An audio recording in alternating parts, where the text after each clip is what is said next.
Hey, welcome back to the Astrology of Things. I'm your host and professional astrologer, Sheena.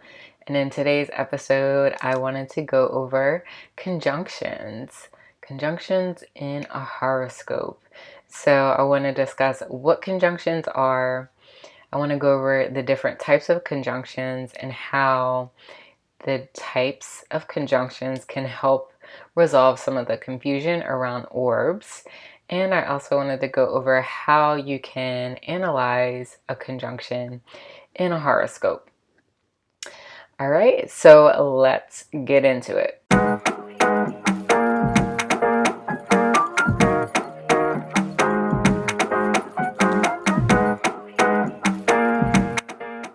So conjunctions are a type of aspect in astrology. It's one of the 5 primary aspects. And an aspect is a geometrical or angular relationship that occurs between zodiac signs, and that's emphasized through the planets that are posited in those zodiac signs. So the conjunction aspect involves 2 or more planets coming together in one zodiac sign, and they're bringing along their respective energetic forces that come from the houses that they rule. So they all come together in one particular sign. Now, the orb between those planets and or luminaries is also important to go over, which is something I'll talk about when I go over the types of conjunctions. But before I get there, I wanted to note that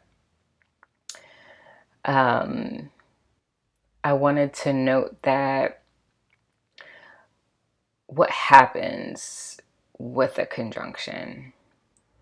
I want to paint a picture for you to help you better understand how a conjunction works. Before we get into, the mathematics of it. So conjunctions are of a plutonic energy, right? So when conjunctions occur, it has an element of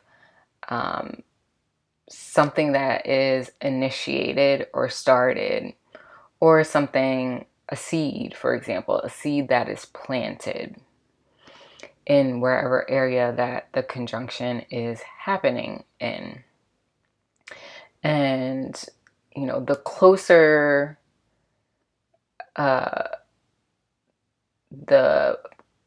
these planets are together will determine the potential of that energy happening or occurring or manifesting. So to give you a real life example, let's think of reproduction. At the initial stage, when a woman is impregnated, right? She doesn't know right away that it happened, right? She doesn't know that her egg was fertilized, but the act, the night or, the day it happened, whatever, whenever that moment happened, the conjunction happened. The conjunction between her and the man happened, right? Now, a perfect conjunction, right? I'll get into perfect conjunctions a little later, but a perfect conjunction would be a 0 degree conjunction. So let's say sun and moon are 0 degrees different. There's a 0 degree difference between the sun and moon, right? And so in this reproductive example, I'd say that would be 100% effective. that conjunction happened. These two people mated, and the conjunction occurred, right? But did the pregnancy happen? Was something fertilized? And I think the fertilization of an egg depends on the difference between, or the orb between the planets that are in that zodiac sign. I hope that helped paint a picture a little bit, right? But that's what we're talking about when we think of a conjunction. The farther apart the planets are, let's say the sun's at 1 degree of Leo and the moon's at 29 degrees of Leo. The potential of that energy, the potential of that conjunction manifesting or fertilizing something is lower than it would be if the sun and moon were both at 15 degrees Leo. And so that's the picture I'm trying to paint with reproduction and pregnancy. Pregnancy does not always happen, right? It only happens in certain instances, right? So that's how we can start to add a human element into what a conjunction is and how it works. So let me go into the different types of. So perfect conjunctions have a 0-degree separation between the planets or the luminaries. So that would mean Mercury and Sun are conjunct at 2 degrees Pisces.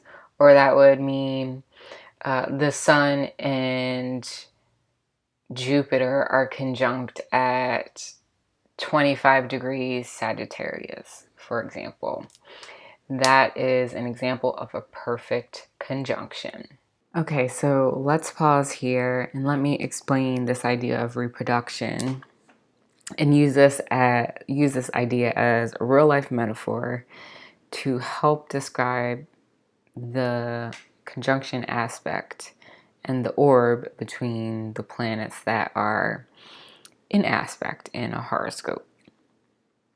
So let's say we have two people and their names are Bonnie and Chase. Bonnie represents one planet and Chase represents a different planet.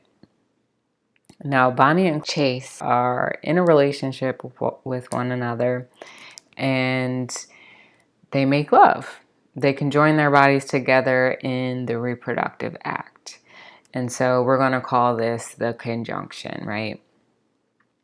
Now, every time that Bonnie and Chase can join, there is a chance that Bonnie can get pregnant, depending on the circumstances at play. So in circumstances where, let's say, there's a perfect conjunction happening and where Bonnie does get pregnant, there were no contraceptive methods used during this conjunction. And let's even say that the couple used a timing method that the doctor shared with them or told them about. And so this conjunction had a 99.9% chance of Bonnie getting pregnant, and Bonnie did get pregnant.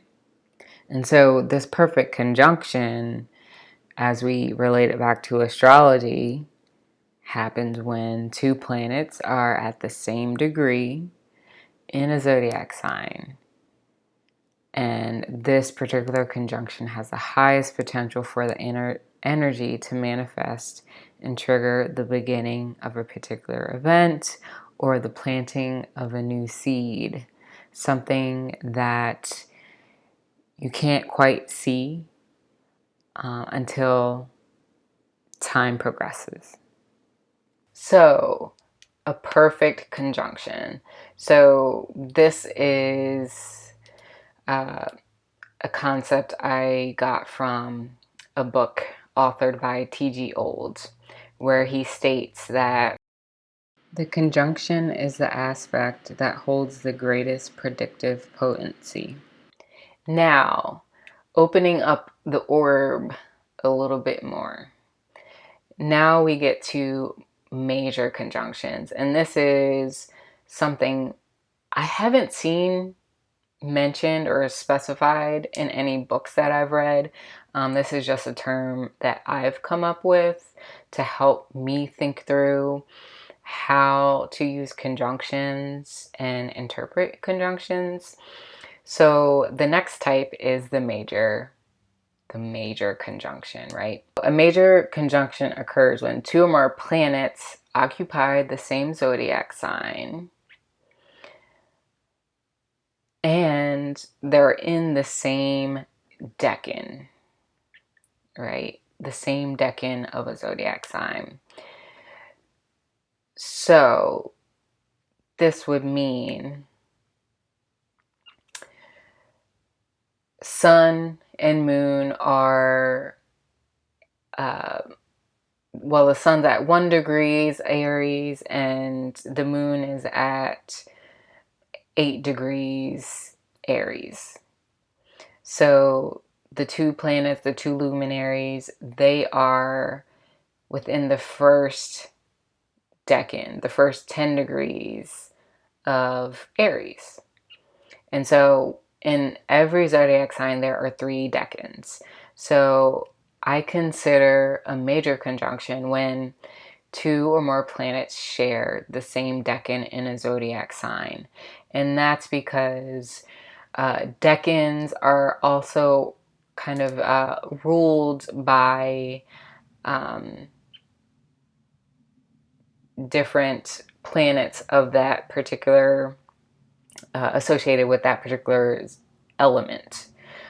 So for example, the first 10 degrees of Aries, so that means the first 10 degrees of Aries is ruled by Aries energy. The second decan of Aries is ruled by the second fire sign, which is Leo, hence the sun. And then the third decan of Aries is ruled by Sagittarius or Jupiter, right? So that is a major conjunction.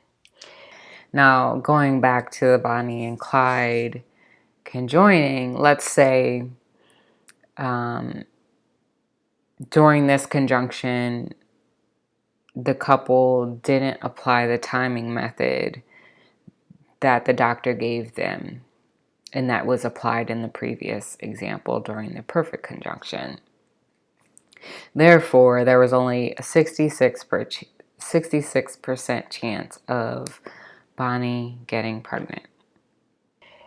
Now, a minor conjunction is when 2 or more planets are in the same zodiac sign, but they're not in the same decan. So let's do an example of 3 planets. Let's say we have the sun, the moon, and Mercury all in Taurus. We have the sun at 2 degrees, we have the moon at 13 degrees, and we have Mercury, and we have Mercury at 22 degrees. All 3 planets and luminaries are in different decans, but they're in the same zodiac sign. So that is a minor conjunction, or what I've been considering as a minor conjunction. Again, I don't think major or minor conjunction is written in a book anywhere. And relating back to our couple here, let's say Bonnie decided to start taking birth control, but she forgets to take her birth control from time to time. Therefore, there is a 33% chance that Bonnie can get pregnant. There's another type. There's another type of conjunction that I want to speak on. and that is the out of sign conjunction. And I specify, or I want to differentiate an out of sign conjunction because, one, I want to acknowledge that these two planets don't share the same zodiac sign, but they might have a small orb. So in this example of an out of sign conjunction is, let's say the sun is at 29 degrees Leo and the moon is at 2 degrees Virgo. That is an out of sign conjunction, but the orb is small, of 2 degrees. Now, being that they're both in two different zodiac signs, they are then received or disposited by two different planets, right? So they're, being managed, let's say, or their boss, they have two different bosses, even though they might be co-workers, if that makes sense. And now continuing with our reproductive example, let's say Bonnie is getting older now and she's off the birth control, but it's getting harder for her to conceive naturally. So the couple does their research and they land on the decision to conceive through the in vitro process, where the fertilization occurs outside of the body in an artificial environment. Now, this route has a greater chance of pregnancy or fertilization than the minor conjunction did. But again, the process, this in vitro process, is atypical. And the couple did not technically have to conjoin together for the fertilization to occur. I'm still considering out of sign conjunctions as conjunctions because this can happen within one house. It can still be happening in one house, even though it's in two different signs. So the different types of conjunctions can help us begin to clear up confusion around orbs, because it's often said by astrologers and in books that you should only consider a conjunction with a small orb, right, within 5 degrees or 8 degrees, or some astrologers go out to 12 degrees. Some astrologers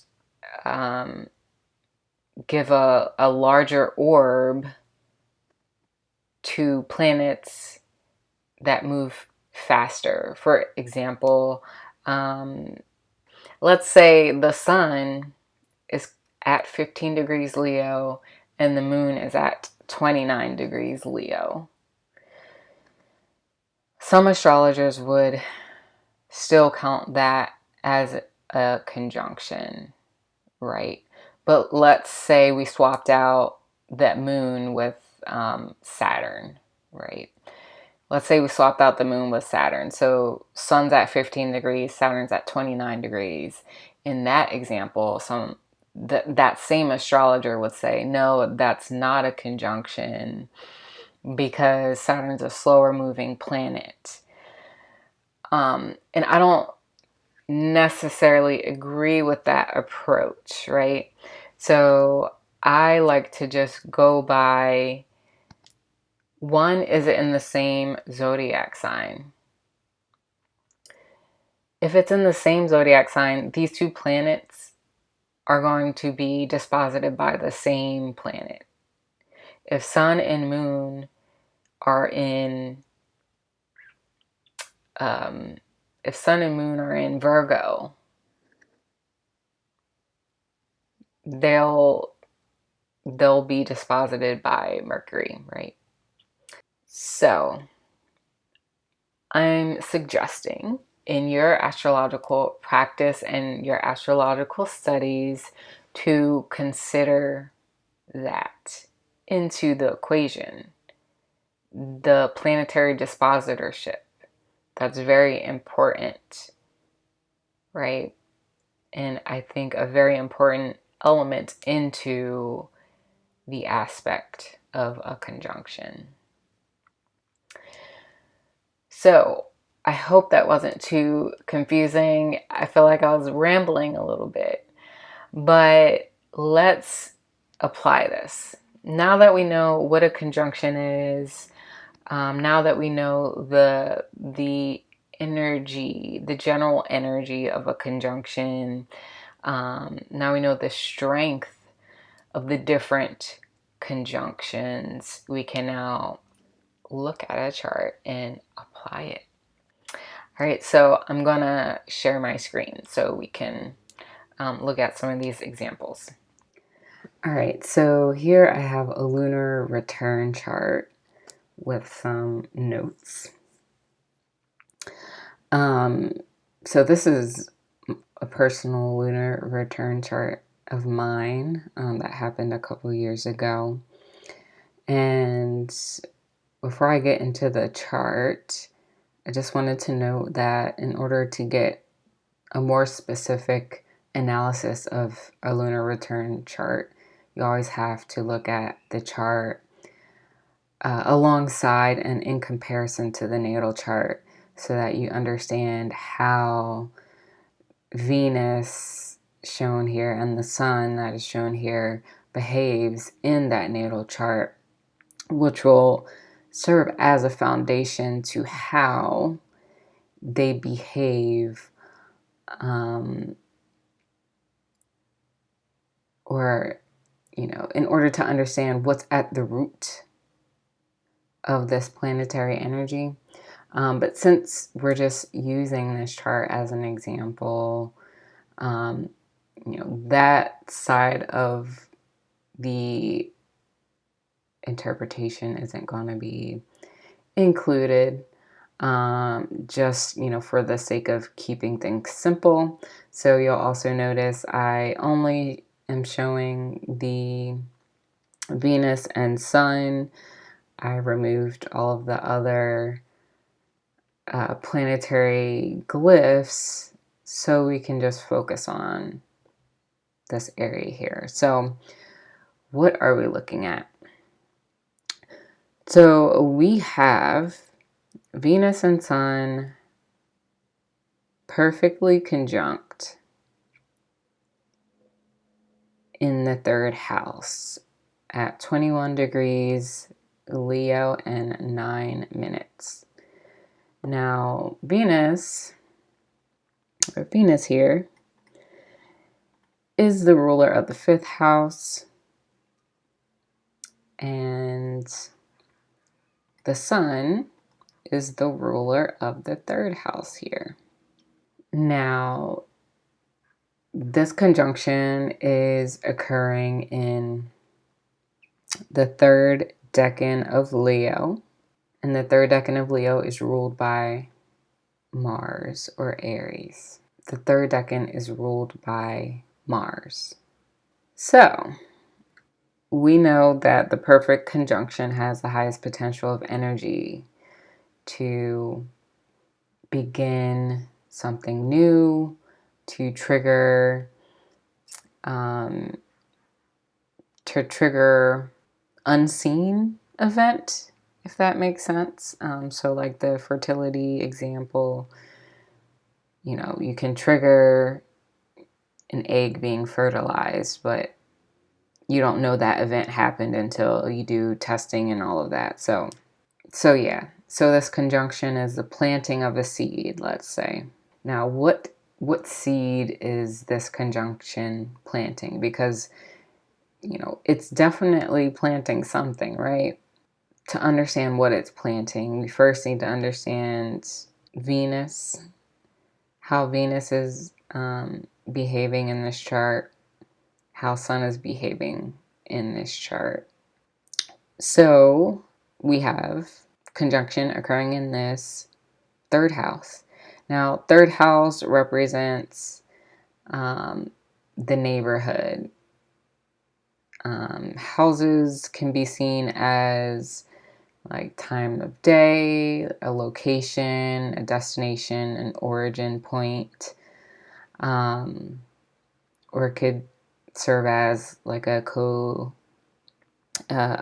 co-participant. And so just to focus in on on one of those, let's look at the location, or see the house as a location or a place. Now these places are neighborhood. So third house is the local neighborhood. In your local neighborhood, you have your neighbors, your schools, your grocery stores, mailrooms, or post office, local shops, banks. Typically, tons of transactions occur in the neighborhood. Now, the neighborhood is of a Leo energy, so there's happiness around, brightness, famous energy, or honorable energy here. And we have the sun, which the sun rules Leo. So essentially, Leo is describing the sun in this case. Well, the sun's at home in its own sign, but so Leo is describing the sun. So and the sun, or the luminary here, is serving as a person and an action. And so Leo is describing that person in action, right? So, this person is, or the sun can be representing a leader, a boss, a manager, a speaker. In terms of actions, the sun is setting a goal, setting an area of focus, or an area of achievement. And then we have the fifth house here, which is a house that Venus is ruling. All right, so Venus is traveling from the fifth house going to the third house. Now, the fifth house, in terms of locations and places, represents places of entertainment, fun, things where leisure activities happen. So casinos, hotels, conferences, festivals, events, large events. And the fifth house is ruled by Libra. And Libra energy is very friendly, social, harmonious, collaborative, personable. And Venus rules Libra, right? And again, the planets here are representing people or actions. So Venus could represent a woman, a designer, mathematician. I have astronomer and astrologer here because astrology is based in mathematics, but that's a different topic for another day. In terms of actions, Venus wants to harmonize, negotiate, and coordinate.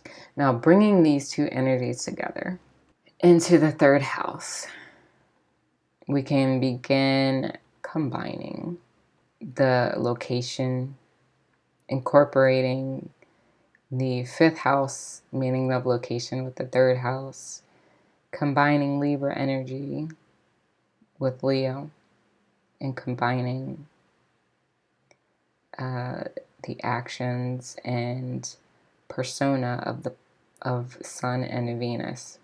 That comes out to be, or describe, right? So we're looking at this third house here. That describes some sort of local or neighborhood hotel, amusement park, a casino, a beach. some place of entertainment that happens in the neighborhood. Now, the energy of this place is of that Leo energy, right? So it's luxurious, it's a bright place, it's a recognizable place, it's a social location, a social location that's well designed. And we have that Sun and Venus conjoining here. So this is the person and the actions, right? So this could be a leader or a boss or manager or a speaker who is a woman. A leader, boss, manager, or speaker who is a designer or a mathematician. Someone who's able to set goals, bring focus into an area of life.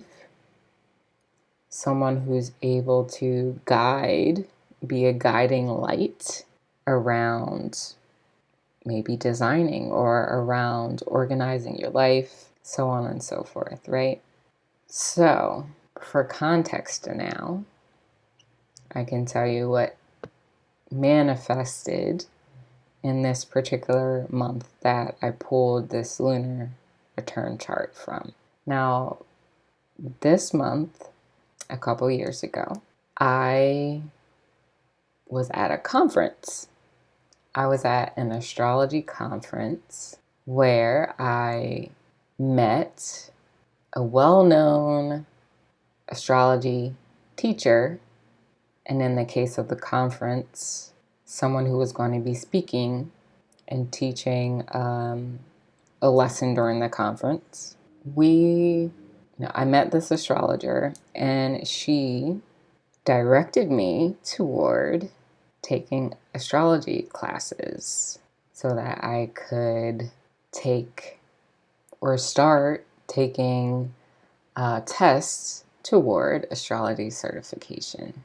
So the meeting, directly meeting this astrologer, set me on a path toward learning astrology in a formalized way.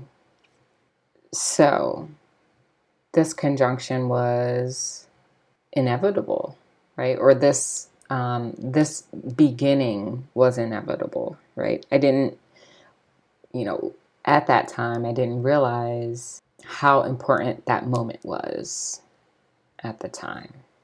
But that was an important moment that triggered or essentially was a domino effect for tons of other things surrounding astrology. Now, if, let's say, Venus and the Sun was in a major conjunction, we could then say that maybe this astrologer didn't talk to me directly, but maybe I overheard the astrologer saying the same thing to someone else. That would describe, a major conjunction, right? Or if it was a minor conjunction, maybe I heard it from the same information from a different person who heard her saying the same thing. So I hope that example gives you some more insight into how to analyze a conjunction and understand the potential energy involved with the different types of conjunctions that we discussed. So I hope that helps. I hope that helps clear up some things around orbs. I did want to send a thank you to the sponsor of this video, Astrology Studios. The sponsor of this video and this channel, astrologystudios.com. and that is spelled AZTRAWLOGYSTUDIOS.com. Astrology Studios is an astrological arts, design, research, and education company whose vision is to grow new branches on the astrological tree.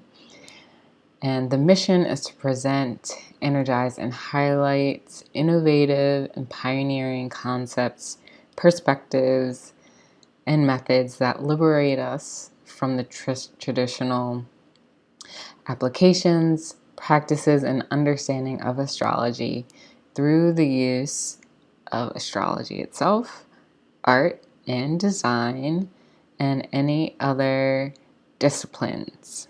So check out the website where you'll find blog content that I've written, resources and products that I've designed, and study tools for your astrology practice and studies. So you can check out the discount code in the description below if you're interested in purchasing anything on the site. There is a new product on the website for the 2023 Mercury retrograde calendar. So it comes in the form of a postcard and poster, and will help keep you up to date and help you keep track of Mercury's phases throughout the year. So that includes the retrograde periods, the pre-shadow period, post-shadow, and when Mercury goes direct. All right, so that's all I have for you around conjunctions today. So I hope that helped clear up some confusion that you may have, or helped you learn how to read and analyze a conjunction in a horoscope. So I'll see you in the next video.